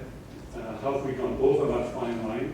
And is it true or a strong point to be able to say that humanitarian action must be accompanied by political action, otherwise both political action and humanitarian action will be ineffective. Okay, we have one more and then we'll open the floor. Let's go here and then we move. Yes. Oh. علي هويدي منظمة الثابت لحق العودة. أنا أقترح المداخلة لنيل أنه يكون مرجع بالنسبة للأونروا، وأن تتحول نيل بشكل مستشار بالنسبة للأونروا. المسألة الثانية بالنسبة لموضوع تجربتها في مخيم نهر نيرة، أنا بقترح أيضا أنها تعطي المداخلة تبعتها في البرلمان اللبناني وأمام الحكومة اللبنانية، حتى بس تزيل المخاوف من أمام الدولة اللبنانية أنه توفير الحقوق المدنية والاجتماعية لا يعني التوطين ولا يلغي حق العمل. بالنسبة لرامبل ورقته مهمة جدا لأنه رفع الصوت بالنسبة لنا أنه نحن من يمثلنا كلاجئين في الحل العادل. نحن بنعتبر أنه نحن كلاجئين 6 مليون لاجئ لا يوجد من يتحدث باسمنا فيما يسمى في المفاوضات المباشرة أو غير المباشرة، ولأننا نفتقد إلى مجلس وطني فلسطيني. انتخاب أعضاء مجلس وطني فلسطيني أصبح ضرورة وحاجة رئيسية لكي يتم انتخاب منه أعضاء لجنة تنفيذية في منظمة التحرير الفلسطينية لكي يتم الحديث عن مستقبل اللاجئين الفلسطينيين. أما حول الحل العادل بالنسبة للاجئين كيف ينظرون له؟ لا ينظرون إلى حل عادل واحد هو حق العودة كتخلص من جميع المشاكل الإنسانية القائمة. إشراك الأونروا على أن تكون بالفعل هي تعمل على التنمية البشرية أو التنمية المستدامة في المستقبل يجب أن يساهم في تحقيق هذا الهدف، ولنتحدث به في هذا الموضوع كنهاية لورقتها. هذا مهم جدا. شكرا. ممكن سؤال لو سمحت عفوا. سؤال مداخلي. لا سؤال. هل يمكن للأونروا أن تلعب دور في موضوع تهيئة لانتخابات أعضاء مجلس وطني فلسطيني يمثل اللجنة الفلسطينية؟ إذا كان لم يمثل UNRWA أوكي، إذا لا أفرده. We'll have just one more, yes, the gentleman, and then we'll answer, then we'll come back. We have time, Let's allow them to answer. رجبي من عائلة سوريا. الموضوع المشاركة أكد عليه UNRWA أيضا كثير بشكل مركز في الاستراتيجية المتوسطة 2010-2015. وهذا موضوع مهم. لكن السؤال هي ما هي الآليات التي تتبعها UNRWA لتنفيذ هذا الموضوع؟ هناك تركيز على المشاركة، نسمع صوت اللاجئين، أن نشاركهم في التنفيذ، في التصميم، في كذا. لكن ما هي الآليات التي تتبعها في تنفيذ هذا الموضوع؟ أعتقد ما ذكرته كثير مهم. خاصة أنها أثارت أن المواضيع أو البرامج التي تعمل من خلالها UNRWA والعناوين الأساسية وخاصة عنوان هذه الندوة التنمية البشرية أو نضيف لها التنمية المستدامة، الاكتفاء الذاتي، مواضيع إشكالية. وبالتالي هذا ما يثير مخاوف لدى عموم اللاجئين من هذه البرامج. رغم أن هذه البرامج تخدم اللاجئين، لكن هنالك مخاوف لأن هذه مواضيع إشكالية. والمثال اللي ذكرته مخيم النيرة، اللاجئين الفلسطينيين هناك بحاجة إلى تحسين أحوالهم، بحاجة إلى مدهم بسبل حياة جديدة، لكن تخوفهم من هذا المشروع هو أن يؤثر على حقهم في العودة. هم هذه الإشكالية، اللاجئون بحاجة إلى هذه البرامج، لكن هذه البرامج تثير مخاوفهم لأنه ممكن أن تكون بخدمة اتجاه سياسي آخر يؤثر على حقهم في العودة. كيف إزالة هذه المخاوف وتنفيذ هذه البرامج؟ ربما ساعد على تنفيذ هذا البرنامج في سوريا أن هناك تأكيد من القائمين على هذا البرنامج وخاصة الهيئة العامة أن هذا الموضوع لا يمسهم، لكن هذه حالة فريدة. المطلوب حالات مماثلة، ومخيم النيرة ليس هو حالة يعني استثنائية في وضع اللاجئين، وما ينطبق على مخيم النيرة وينطبق على عموم اللاجئين. كل ما ينفذ يجب أن لا يمس حقهم في العودة. So we'll give time to the panelists now to respond to the questions, and then we'll go back to another round of. One field question about representation. Yeah. They're all around representation, but there was one field question from the gentleman around. So maybe we can go over them quickly. I think that the question of representation is another way to say that in the process that I studied, there is no direct access of individuals to decision-making instances. So there is a need for representatives. But again, there are, I guess, in all the questions, there is an implicit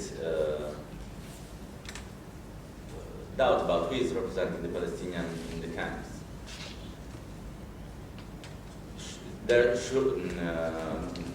Should there be a common, one leading representative body like Parliament? And I don't want to be, I would like not to be normative. What I can say out of what is my experience, my fieldwork, is that there is not. Who represent the Palestinian in the camps, as far as I could have seen in Lebanon, and it makes also the complexity of this country, it is the imam as well as the community service officer of UNRWA, as Sari was saying yesterday.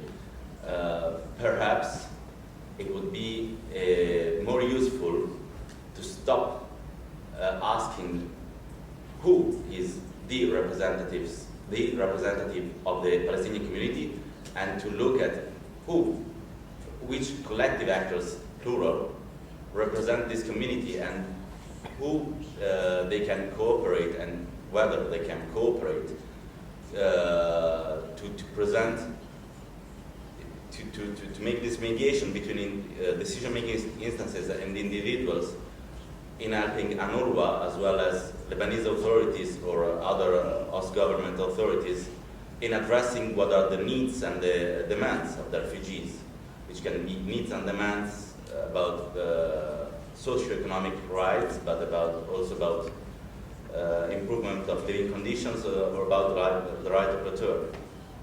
That is my guess. With regard to the first comment about participation, I think yes, that I think the first speaker was right that participation, did not become an issue with the creation of UNRWA, and actually, UNRWA is not the only, I would say, promoter of development or socio-economic activism or in the camps. I think political parties, for example, in Syria at least, play a big role in that. And you have a lot of political parties who, for example, sponsor youth associations or sponsor nurseries. There's a charity organization in NADA. A lot is being done by people themselves. That's true. But the conference today is about UNRWA, and so to that extent, I think the way that I'm talking about participation, I think, or the way that we're talking about participation with regard to UNRWA is really about participation in terms of partnership with UNRWA around projects that UNRWA is supporting. And I think in terms of that kind of participation, I don't think that UNRWA has yet, perhaps it's on that trajectory, but I don't think that it yet has articulated a vision of improvement, of progress that has really energized and emboldened Palestinian refugees to partner up with it around a specific project. I think there's still an issue of trust. So I completely agree with the speaker that participation goes beyond what UNRWA is doing. We shouldn't assume that just because a particular project or particular issue is UNRWA project is having trouble gaining with involving refugees, that nothing is happening in the camps. And then I would like to reply to the speaker that talked about the line between development and humanitarianism. I don't have a problem with an organization like UNRWA saying that its overall mission is non-political. I don't have a problem with that. What I have a problem with is the assumption that the humanitarian is naturally separable from the political. It's just not the case. And I think at least in academia there's recognition of that, and I think even within the fields of humanitarianism and development, I think I mean, not completely, but there is a certain recognition of that. I think the ICRC model and the values of neutrality and independence and humanitarianism really being conceived as emergency humanitarianism, saving lives, I think that is no longer sort of taken for granted. So I can understand for strategic reasons, I can understand having a non-political mission. That does not preclude the fact that not having political goals does not mean that what the policies that one is implementing is not going to have political effects. So I think what is needed is an awareness that that separation is a constructed one, and an awareness that there's no natural barriers. So I think as UNRWA is trying to implement its projects, which are based mostly on aid assistance, socioeconomic improvement and all that, I think it really needs to be aware that that separation that it's pointing to is not a natural one, and just be aware that just because its goals are non-political doesn't mean that what it's doing might not have certain political effects. So for me, it's a question of awareness. And the last thing is that I think, yeah, part of the problem is that there is no serious parallel effort to solve the refugee issue politically, and perhaps that is not UNRWA's role. So I don't think everything should fall down to what UNRWA is doing, what UNRWA is not doing. There's also what the international community is not doing, and there's in the absence of a parallel effort to solve the refugee project politically, UNRWA comes to sort of bear the brunt of the frustration of refugees.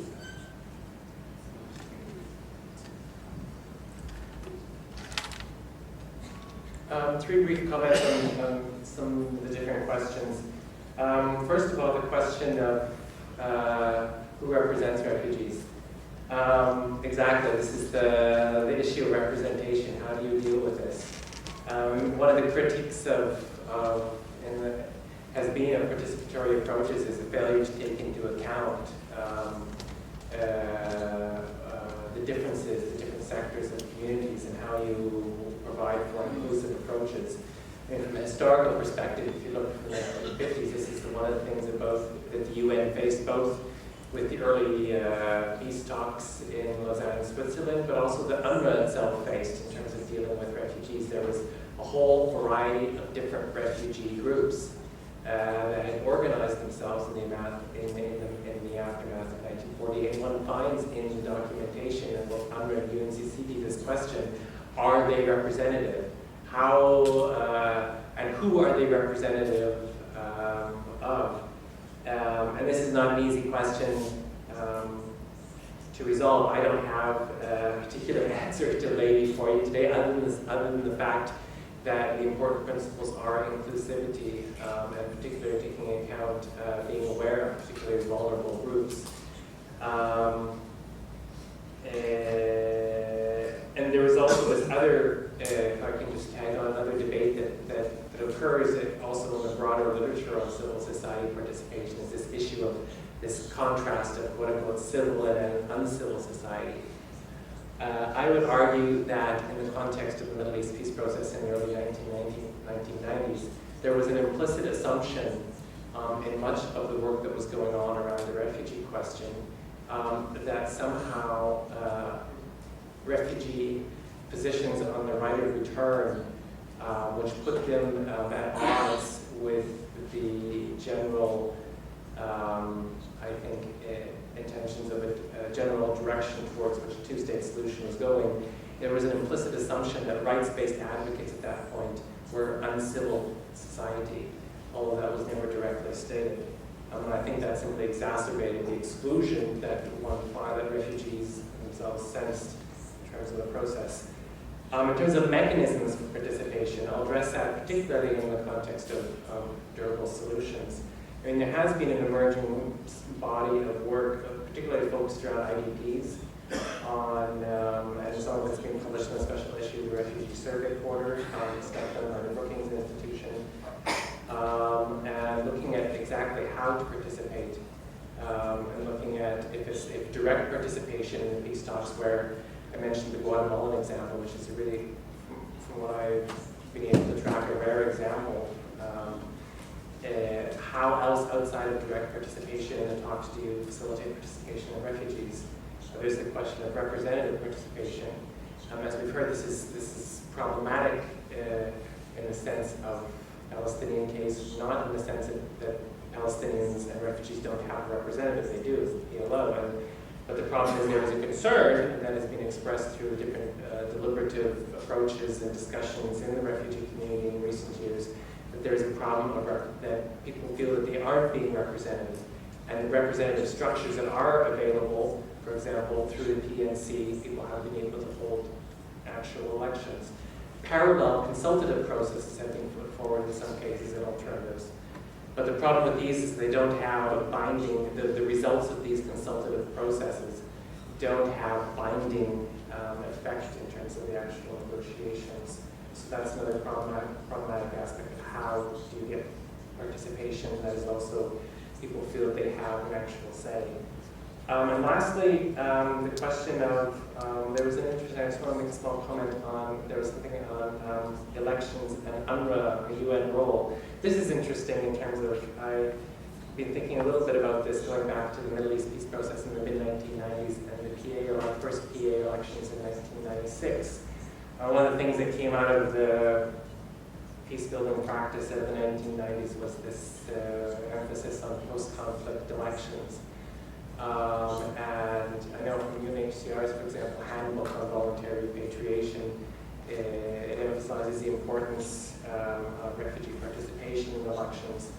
In the context of those 1996 elections for the PA and the discussions in Washington preceding Oslo, the Palestinian delegation had tried to ensure that at least the 1967 refugees who were from the West Bank regardless of whether the fact they could return before the election, should be able to participate.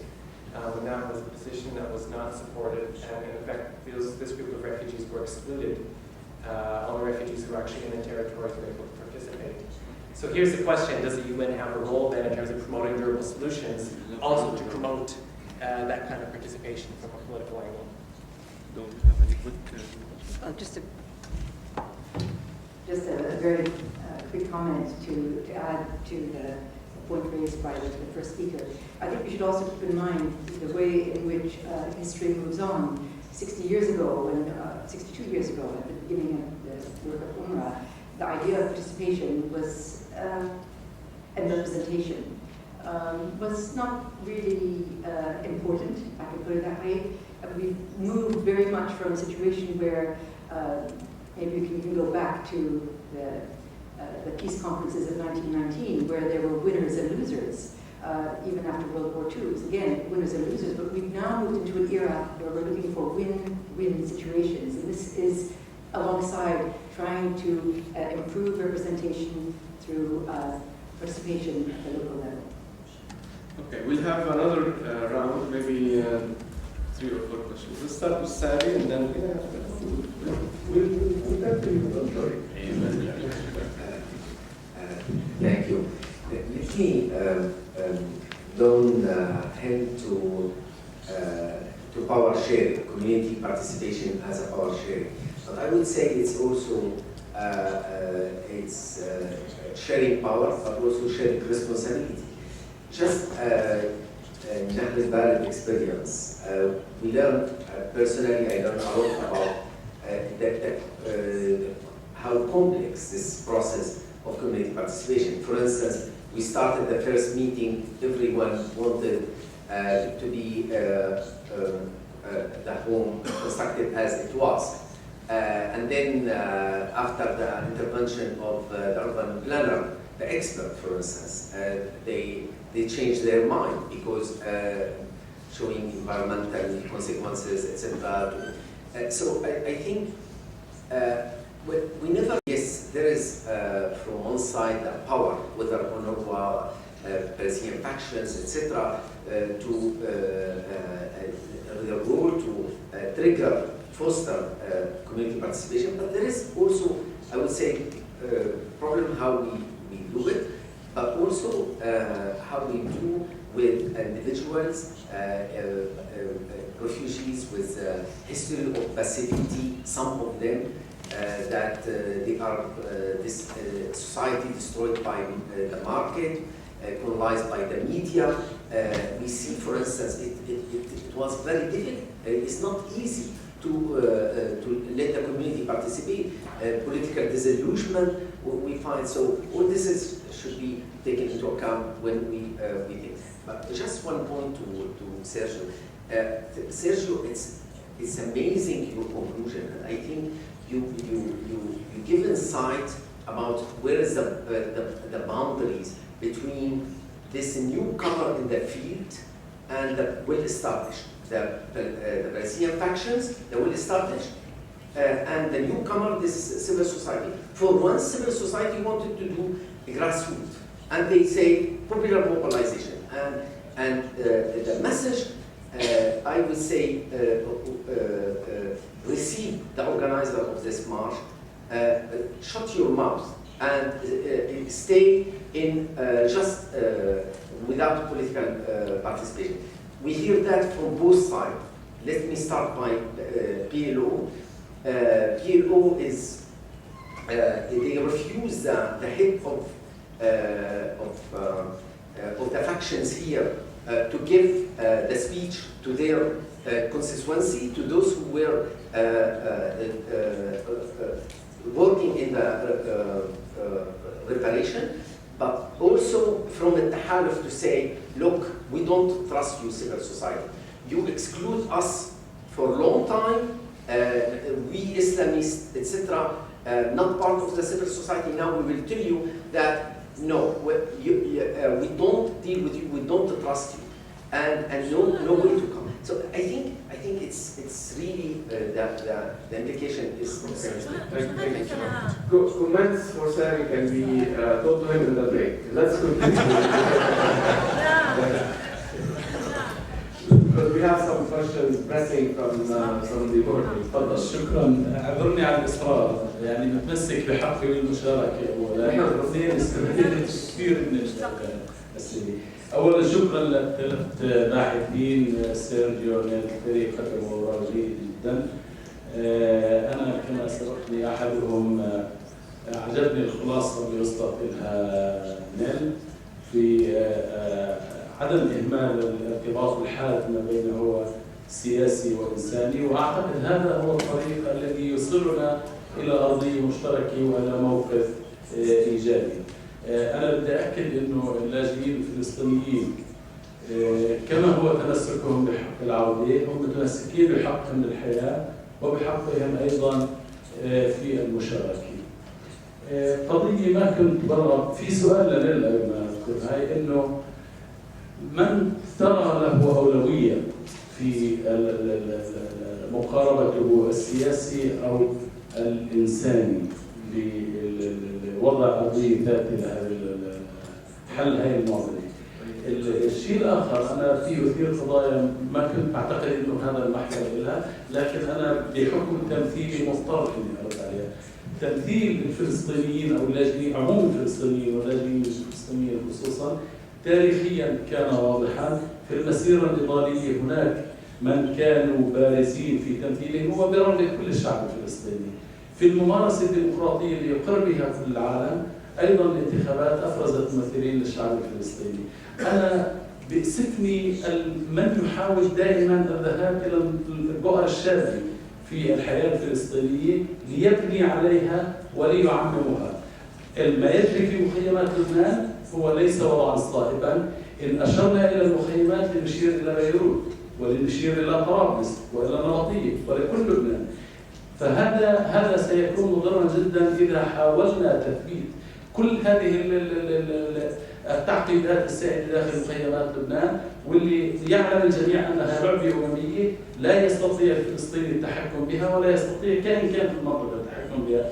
والحقيقة أنا بتمنى إنه هذه النقاشات تكون في ميادينها الخاصة فيها أكثر مما تكون في ميادين أكثر وعامة. شكرا. في سؤال ورد عن معروف بس رافع ايده جد من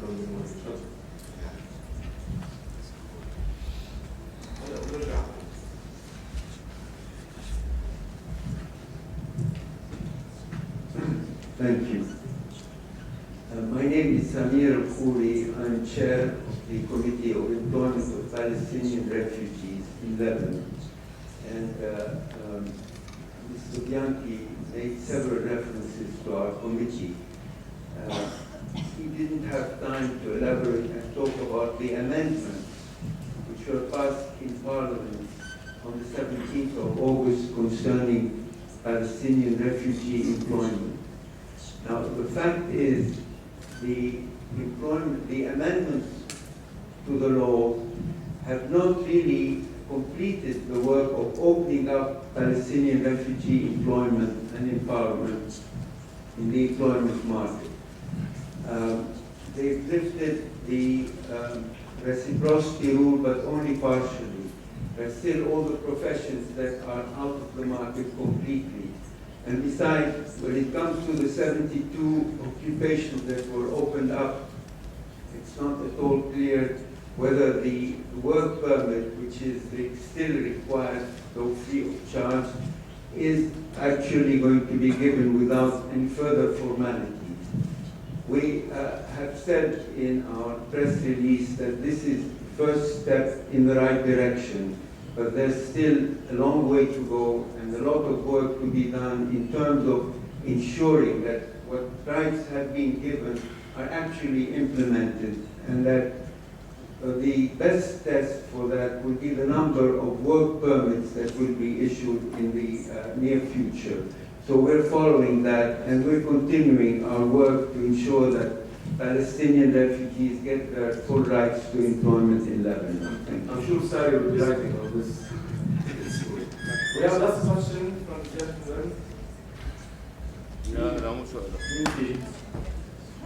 we have then 2 questions. He's had his hand up since the beginning. Ooh. Yeah, whose question? Ooh. I didn't see your hand, sorry. Sorry. Then last question from the gentleman tonight. Yes, Okay, thank you. I'm Fat Hazan with the Office of the UN High Commissioner for Human Rights.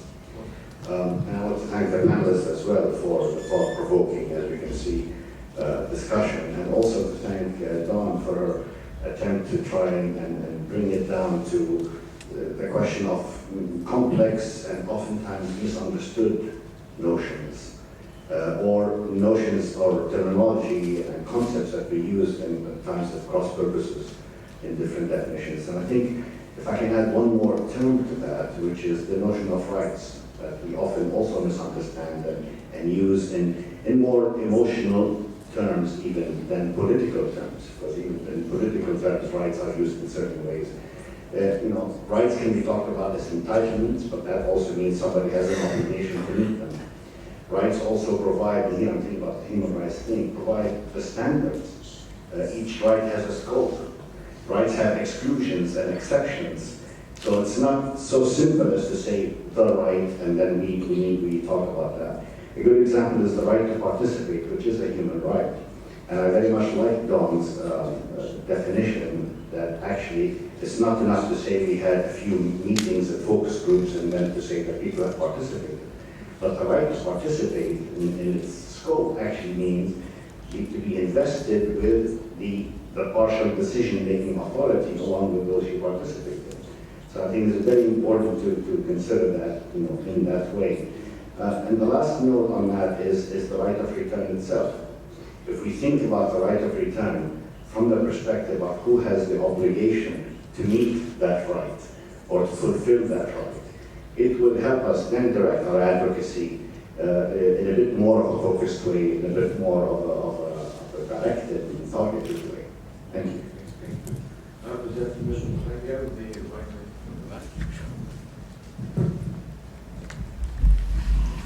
يعطيكم العافية. حول موضوع المشاركة ومفهوم المشاركة، يعني في مسألة كثير مهمة لم تتوضح، ما هي المشاركة التي تريدون؟ أما الجزء الثاني فبس هو تعليق على ما ورد على لسان الأخ علي هويدي. يعني أنا أعتقد إنه هذا المكان مش مكان للنقاش ووضعنا الفلسطيني، لأنه الموضوع تمثيل اللاجئين الفلسطينيين في عليه إشكال كبير، وليس للأنروا أن تحدد من يمثل الشعب الفلسطيني، للأنروا دور واحد هو شاهد حي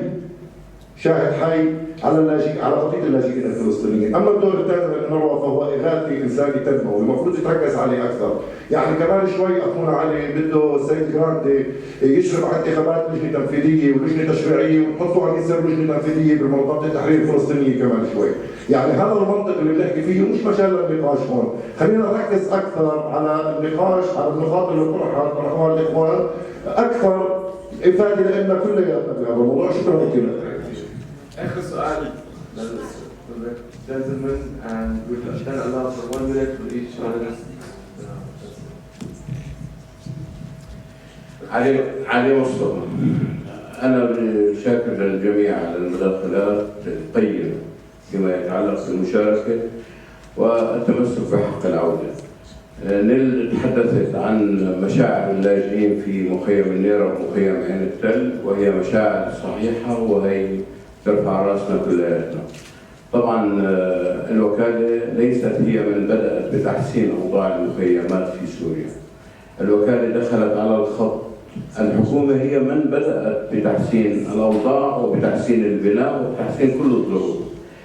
النيرة عندما بدأنا العمل به مع الوكالة كان هناك كتاب من وكالة الغوث بأن هذا المشروع لا يمس على الإطلاق بحق العودة. أيضا وافقت وزارة الخارجية على هذا الموضوع نتيجة التمسك بحق العودة.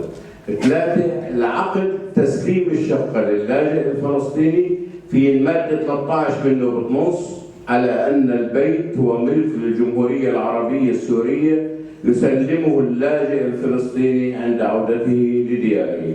النقطة الأخيرة بالمرحلة الثانية للمشروع حاولت بعض الجهات أن تعس النبض، نبض الدولة ونبض اللاجئين، وقالت نريد من اللاجئ الذي يستفيد من المرحلة الثانية من المشروع أن يتعهد بأنه غير إرهابي. فكان النقاش مع وكالة الغوث وقلنا لهم إذا كان المقصود الإرهابي هي المنظمات الفلسطينية فعلي مصطفى أول إرهابي والمشاريع إلى مزابل التاريخ. فلذلك قوي الموضوع وانتهى واستمرينا بعملنا كما هو الآن. شكرا كثير. والثاني will allow it after one. أنا لازم طلبت من زمان أعطيت علي مصطفى قبل. لا هو قال قبل بس خلينا. لا عندي جملة واحدة. تفضل. تاخذ أكثر من إني أحكي. جملة واحدة. تفضل. جملة. أولاً هذا المكان ليس للسجالات وبالتالي كل اللي حكيوا وردوا على بعض هذا غلط. حتى الأخ المهندس اللي قاعد هنا هذا خطأ وعلي وادي خطأ وساري حنفي خطأ. والناس بتشارك لأنها بتحب تشارك. ما حدا بيجبر حدا ولا حدا هدد بالقتل. أنا وحدي ما شاركت وأنا مش إسلامية ما شاركت بالمسيرة لأنه ما حسيتها بتعنيني. شكرا. شكرا. We have 1 minute question, response from the panelists. Can we quick? If you don't have anything to say, that's okay.